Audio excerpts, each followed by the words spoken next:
We are reading Drawing on the Right Side of the Brain by Betty Edwards. Betty Edwards. Introduction. Drawing used to be a civilized thing to do, like reading and writing. It was taught in elementary schools. It was democratic. It was a boon to happiness. Michael Kimmelman. For more than 30 years, Drawing on the Right Side of the Brain has been a work in progress. Since the original publication in 1979, I've revised the book 3 times, with each revision about a decade apart, in 1989, 1999, and now a third in 2012.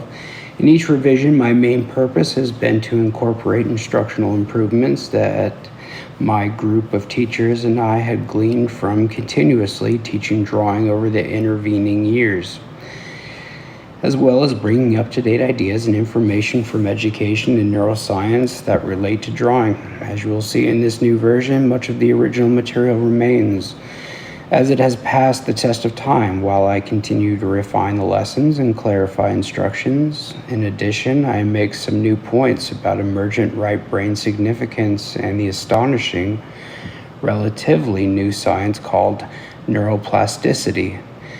I make a case for my life's goal, the possibility that public schools will once again teach drawing, not only as a civilized thing to do and a boon to happiness, but also a perceptual training for improving creative thinking. The power of perception. Many of my readers have intuitively understood that this book is not only about learning to draw, and it is certainly not about art with a capital A. The true subject is perception. Yes, the lessons have helped many people attain the basic ability to draw, and that is a main purpose of the book. The larger underlying purpose was always to bring right hemisphere functions into focus and to teach readers how to see in new ways, with hopes that they would discover how to transfer perceptual skills to thinking and problem solving. In education, this is called transfer of learning, which has always been regarded as difficult to teach, and often teachers, myself included, hope that it will just happen. Transfer of learning, however, is best accomplished by direct teaching. And therefore, in Chapter 11 of this revised edition, I encourage that transfer by including some direct instruction on how perceptual skills learned through drawing can be used for thinking and problem solving in other fields. The book's drawing exercises are truly on a basic level, intended for a beginner in drawing. The course is designed for persons who cannot draw at all, who feel that they have no talent for drawing, and who believe that they probably can never learn to draw. Over the years, I have said many times that the lessons in this book are not on the level of art, but are rather more like learning how to read, more like the ABCs of reading, learning the alphabet, phonics, syllabilification, vocabulary, and so on. And just as learning basic reading is a vitally important goal because the skills of reading transfer to every other kind of learning, from math and science to philosophy and astronomy, I believe that in time, learning to draw will emerge as an equally vital skill, one that provides equally transferable powers of perception to guide and promote insight into the meaning of visual and verbal information. I will even go out on a limb and say that we mistakenly may have been putting all our educational eggs into one basket only, while shortchanging other truly valuable capabilities of the human brain, namely perception, intuition, imagination, and creativity. Perhaps Albert Einstein put it best: the intuitive mind is a sacred gift, and the rational mind is a faithful servant. We have created a society that honors the servant and has forgotten the gift. The hidden content. About 6 months after publication of the original book in 1979, I had the odd experience of suddenly realizing that the book I thought I had written contained another content of which I was unaware. That hidden content was something I didn't know I knew. I had inadvertently defined the basic component skills of the global skill of drawing.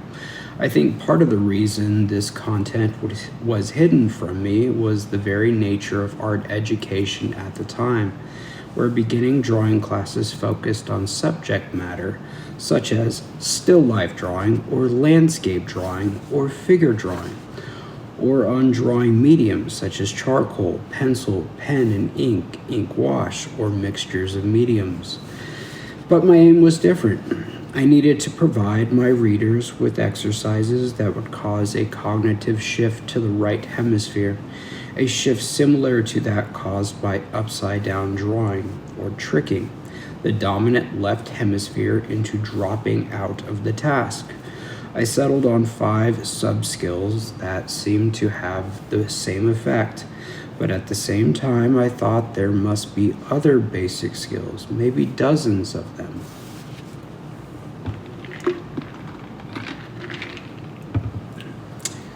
Then, months after the book had been published, in the midst of teaching a class, it hit me as an aha that for learning to draw realistic images of observed objects, the 5 sub-skills were it.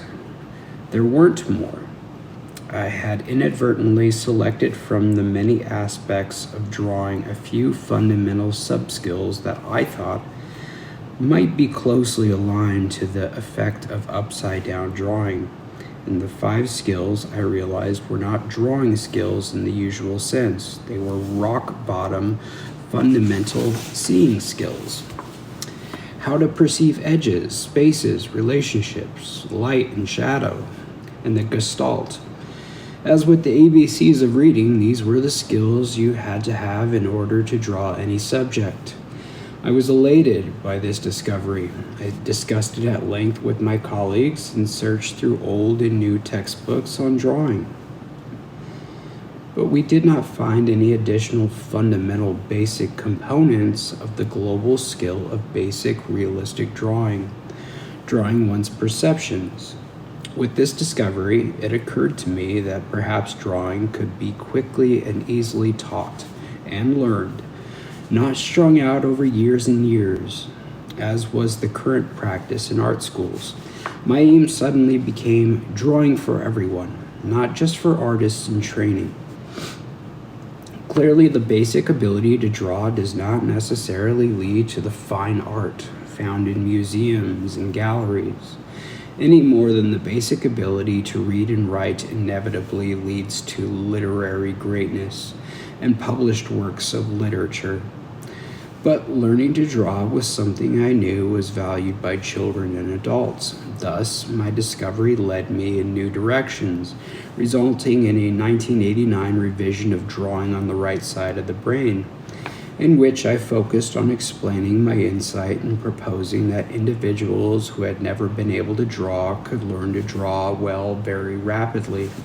Subsequently, my colleagues and I developed a 5-day workshop of 40 hours of teaching and learning, 8 hours a day for 5 days, which proved to be surprisingly effective. Students acquired quite high-level basic drawing skills in that brief time and gained all the information they needed to go on making progress in drawing. Since drawing perceived subjects is always the same task, always required the 5 basic component skills, they could just proceed to any subject matter, learn to use any or all drawing mediums, and take the skill as far as they wished. They could also apply their new visual skills to thinking. The parallels to learning to read were becoming obvious. Over the next decade, from 1989 to 99, the connection of perceptual skills to general thinking, problem solving, and creativity became more central focus for me, especially after publication of my '86 book, Drawing on the Artist Within. In this book, I proposed a written language for the right hemisphere, a language of line, the expressive language of art itself.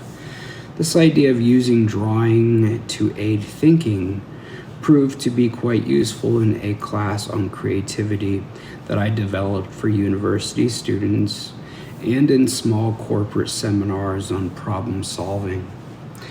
Then, in 1999, I again revised drawing on the right side of the brain, again incorporating what we had learned over the years of teaching the 5 basic skills and refining the lessons. I especially focused on the skill of sighting, which is proportion and perspective, which is perhaps the most difficult component skill to teach in words because of its complexity and its reliance on students' acceptance of paradox, always anathema to the logical, concept-bound left brain. In addition, I urged using perceptual skills to see problems.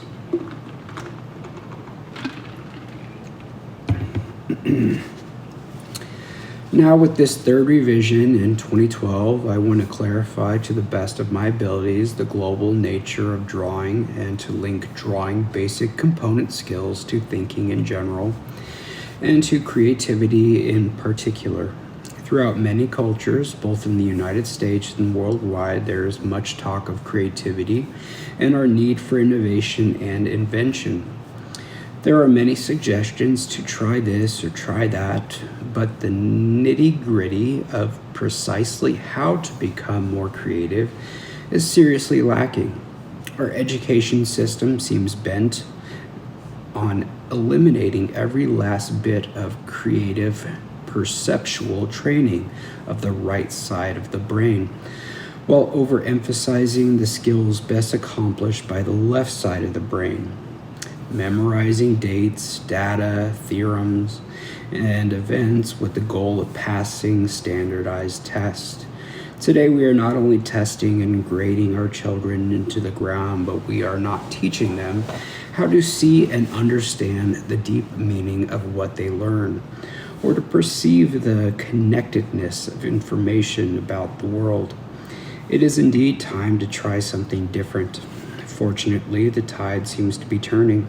According to a recent news report, a small group of cognitive scientists at the University of California at Los Angeles is recommending something they call perceptual learning as a remedy to our failing educational practices. They express hope that such training will transfer to other contexts, and they have had some success with achieving transfer. Discouragingly, however, the news report ended in an education awash with computerized learning tools and pilot programs of all kinds. The future of such perceptual learning efforts is far from certain. Scientists still don't know the best way to train perceptual intuition or which specific principles it's best suited for. And such tools, if they are incorporated into curriculums in any real way, will be subject to the judgment of teachers. I would like to suggest that we already have the best way to train perceptual skills. It has been staring us in the face for decades, and we haven't, or wouldn't, or couldn't accept it. I think it's not a coincidence that as drawing and creative arts in general have steadily diminished in school curricula since the mid-20th century, the educational achievement of students in the United States has likewise diminished, to the point that we now rank behind Singapore, Taiwan, and 7 other countries. In 1969, perceptual psychologist Rudolf Arnheim, one of the most widely read and respected scientists of the 20th century, wrote, "The arts are neglected because they are based on perception, and perception is disdained because it is not assumed to involve thought.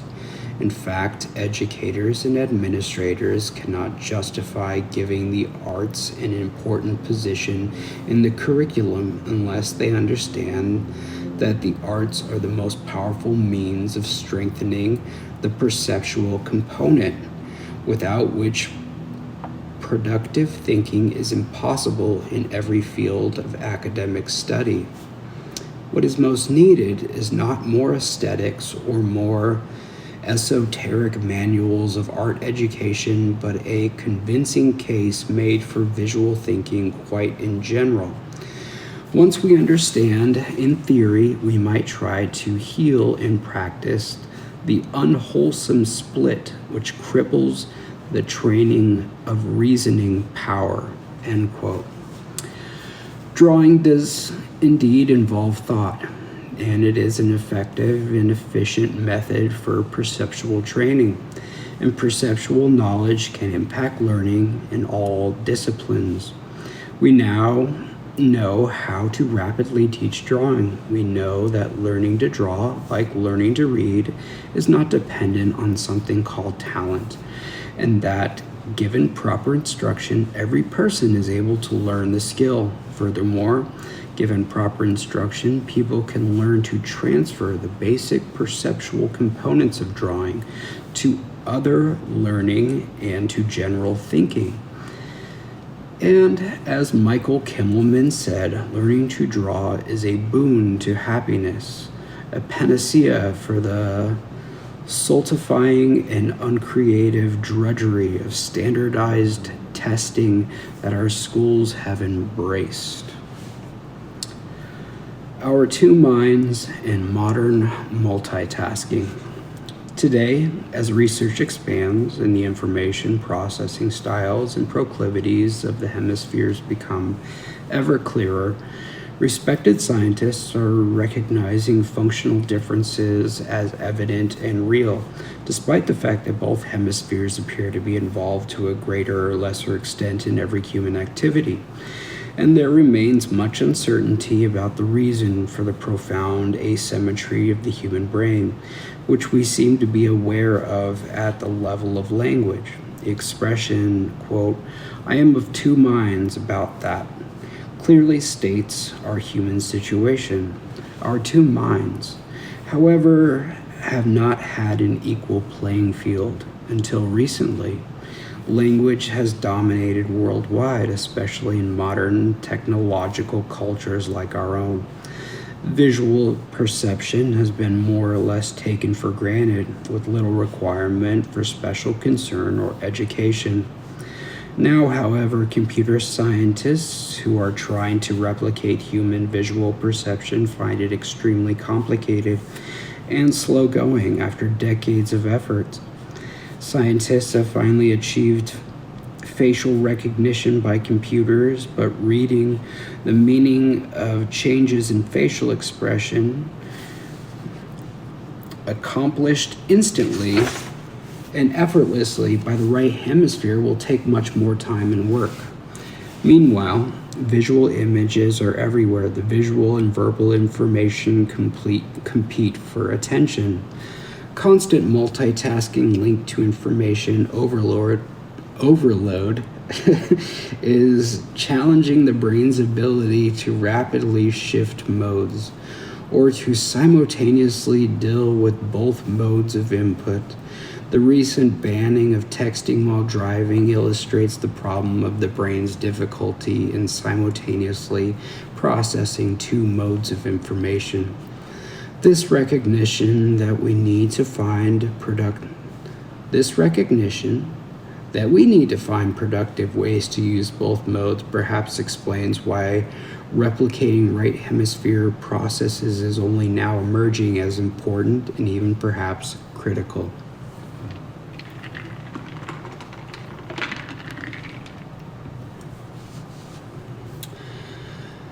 A complication.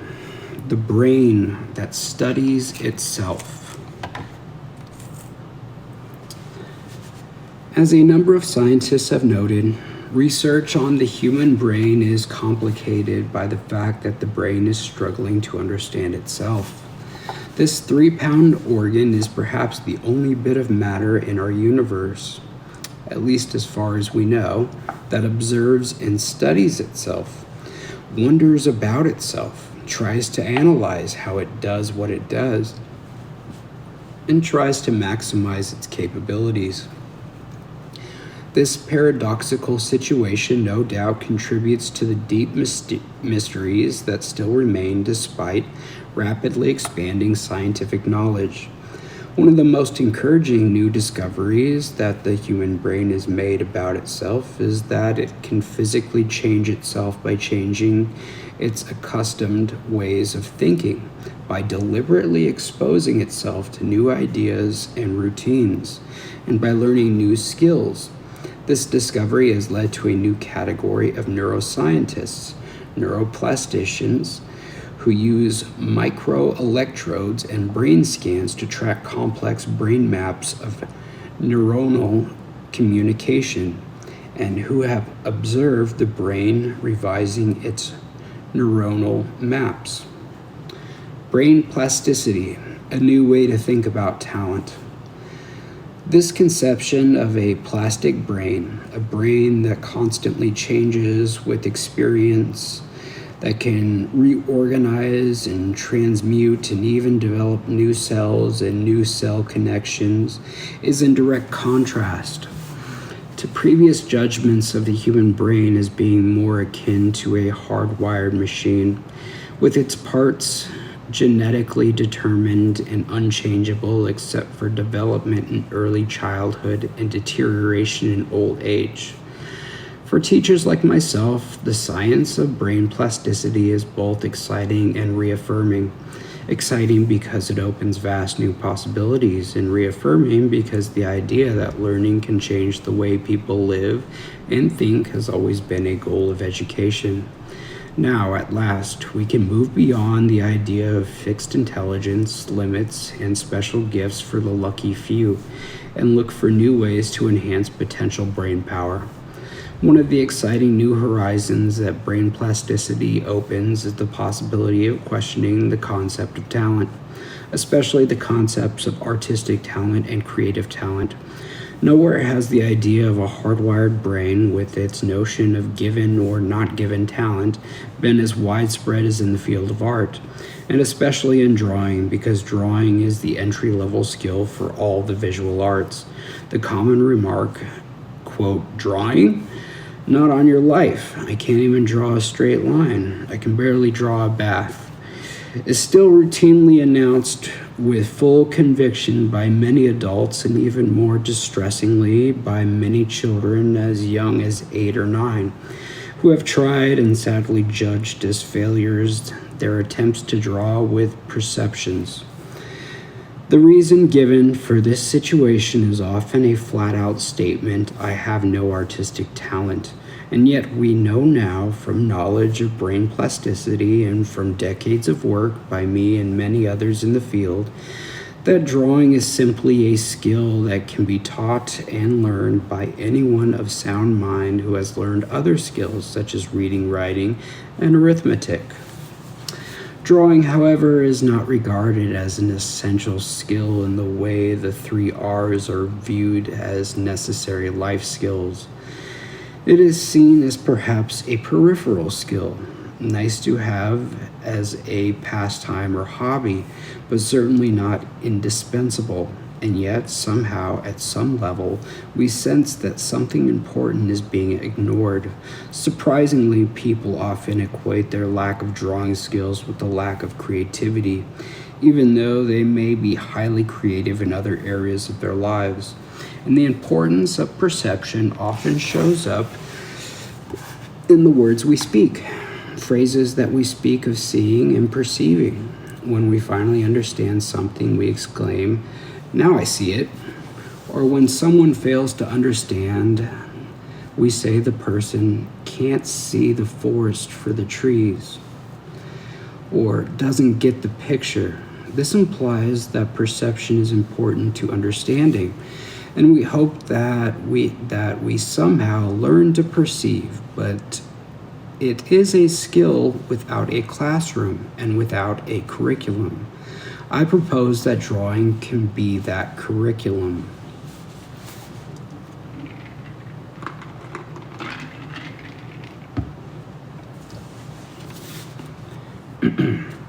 Public action. Sorry, let me take that again. Public education and the arts. Drawing, of course, is not the only art that trains perceptual thinking. Music, dance, drama, painting, design, sculpture, and ceramics are all vitally important and should all be restored to public schools. But I'll be blunt. Even if there were the will, there is no way that will happen because it would cost too much in this era of ever-diminishing resources for public education. Music requires costly instruments, dance and drama require staging and costume, sculpture and ceramics require equipment and supplies. Although I wish it were otherwise, high-cost visual and performing arts programs that were terminated long ago will not be reinstated. And cost is not the only deterrent.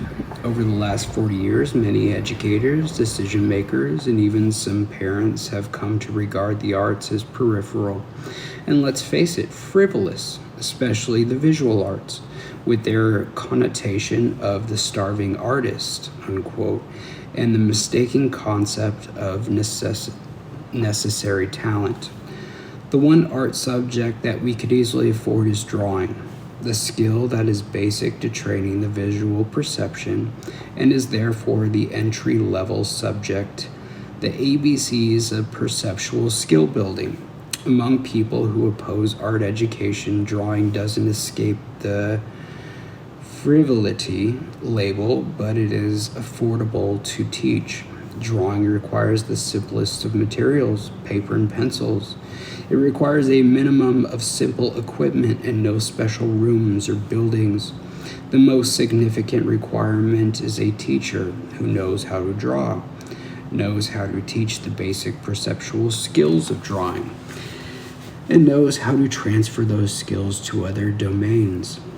Of all the arts, drawing is the one that can fit into today's rapidly shrinking school budgets. And most parents are very supportive if their children acquire real substantive drawing skills as opposed to the more usual, quote, expressive manipulation of materials in vogue in recent decades. At around age 7 to 9, children long to learn how to make things look real in their drawings, and they are well able to learn to draw. Given appropriate teaching, if educators would find the will, there would be a way. Try something new. We could at least give it a try. Our American public schools are failing fast. The more we double down on teaching facts and figures, the more we focus on standardized testing, the more left brains our schools become, the more our children are failing even our standardized tests, while the dropout rates rise ominously. Albert Einstein once defined insanity as doing the same thing over and over again and expecting different results. He also said, we can't solve problems by using the same kind of thinking we used when we created them. In light of the United States' appalling worldwide standing in reading, math, and science, surely it is time to try something different, namely to begin purposefully educating the other half of the brain in order to maximize the powers of both hemispheres. I believe the goal of education should be not only to pass necessary standardized tests, but also to enable our students to acquire and apply understanding to what they have learned. Ideally, of course, students should develop rational, orderly thinking process, left hemisphere skills that are compatible with investigation, dissection, reduction, examination, summary, and abstraction. If we also teach students right hemisphere perceptual skills, they will help students see things in context, see the whole picture, see things in proportion and in perspective, and observe and apprehend, in short, to intuit to understand and bring meaning to the fragmented world of the left hemisphere. Teaching for transfer of learning. To promote understanding, we could teach our children perceptual skills through drawing in elementary school, starting around the 4th and 5th grade, not with the intention of training future artists, but with the intention of teaching students how to transfer perceptual skills learned through drawing to general thinking skills and problem-solving skills. After all, we do not teach children to read and write with the goal of training future poets and authors. With careful teaching for transfer, drawing and reading together can educate both halves of the brain.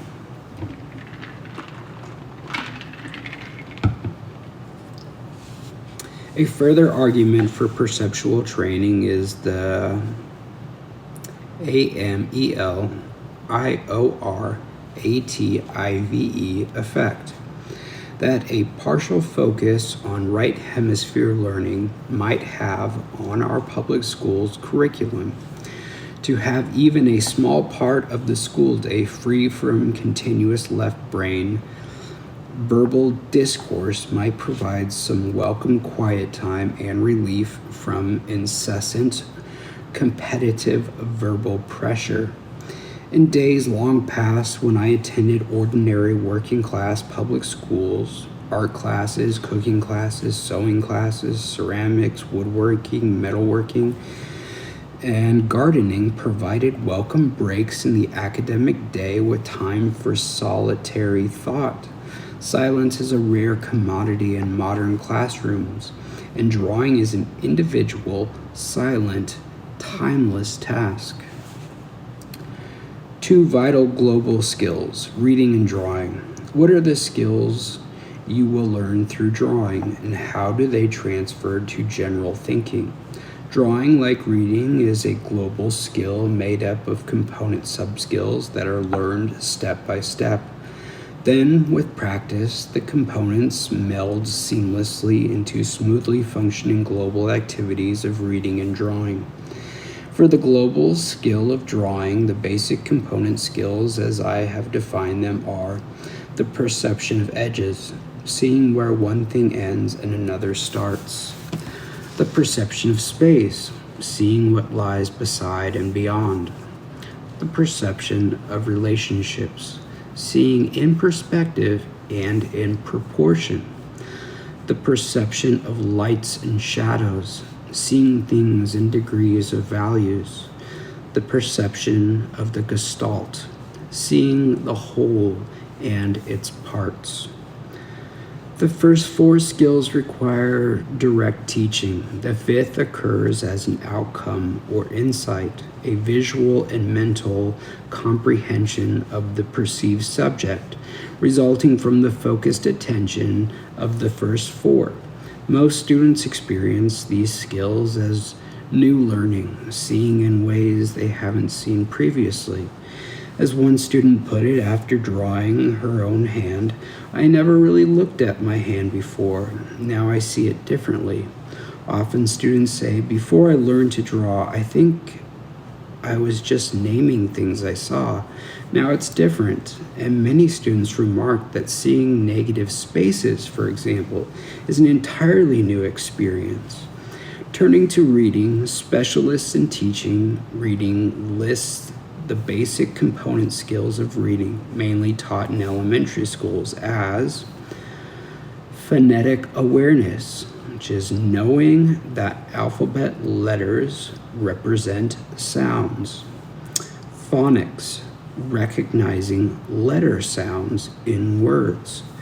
Vocabulary, knowing the meaning of words. Fluency, being able to read quickly and smoothly. Comprehension, grasping the meaning of what is read.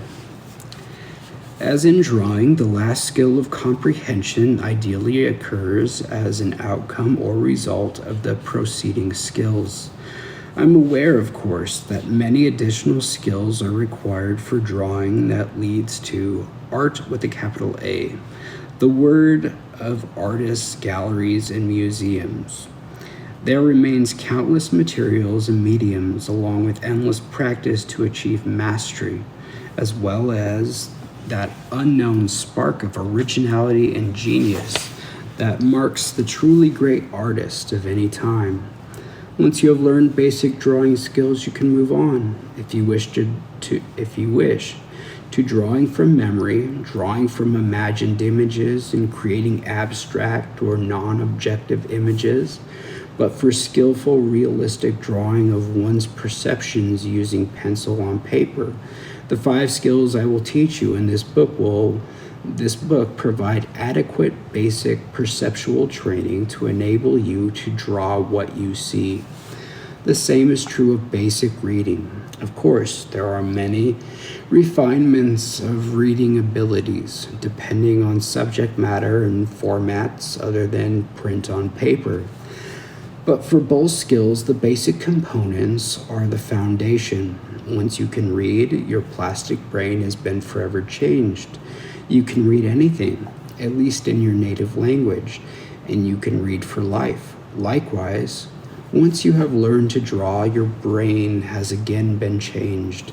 You can draw anything that you see with your own eyes, and the skill stays with you for life.